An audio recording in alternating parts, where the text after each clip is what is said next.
చాలా మంది జబర్దస్త్ ఆర్టిస్టులు పిఠాపురం నాలాగనే సుడిగాలి నాలాగనే వాళ్ళు కూడా ఒక సినిమా వ్యక్తి మరో సినిమా వ్యక్తులకు సపోర్ట్ చేస్తున్నారు.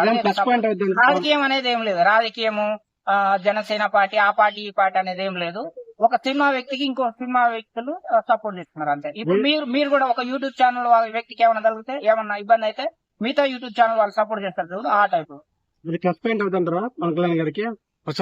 అవుతుందంటే భయ్యా మనకు లోకల్ ఓటు కాదు, ఓటర్ల కాడ ఉంటది. అక్కడ ఉన్న లోకల్ వాళ్ళు ఒక అవకాశం వచ్చినప్పుడు ఆ అవకాశాన్ని ఉపయోగించుకోవాల్సిన అవసరం వాళ్ళపైనే ఉంది. ఇప్పుడు మనం కోసము అక్కడ మంచి వ్యక్తి ఆయనకు ఒక సినిమా తీస్తే కోట్ల డబ్బులు వస్తాయి, మీకోసం ఖర్చు పెడతారు, మీ రోడ్లు గానీ నీళ్లు గానీ నిధులు గానీ అన్ని రకాల అభివృద్ధి అవుతుంది, స్కూళ్లు కాలేజీలు హాస్పిటల్ అన్ని మీరు సంక్షేమ పథకాలు అన్ని బ్రహ్మాండంగా మీకు అమలు అవుతాయి. ఆయన దూసుకోవాల్సిన అవసరం లేదు, నీతిగా నిజాయితీగా నిస్వార్థంగా పనిచేస్తాడు, ఆయన ఒక సినిమా తీస్తే బోలైన డబ్బులు వస్తాయి అని చెప్పేసి మన ప్రయత్నం మనం చెప్పగలిగినాం. కానీ అక్కడ ఓటు మనకు లేదు. అందు గురించి అక్కడ ఉన్న పిఠాపురం నియోజకవర్గ ప్రజలందరూ ఒకసారి ఏ వ్యక్తి మంచోడు అంటే భారతదేశం అంతా నిండు చంద్రుడు ఒకవైపు చుక్కలు ఒకవైపు అనే విధంగా ఏపీ తెలంగాణ భారతదేశం మొత్తం ఒక రకమైన చర్చలు జరుగుతుంటే పిఠాపురం ప్రత్యేకమైన చర్చలు జరుగుతున్నాయి. ఎవరు గెలుపు ఎవరిదాని.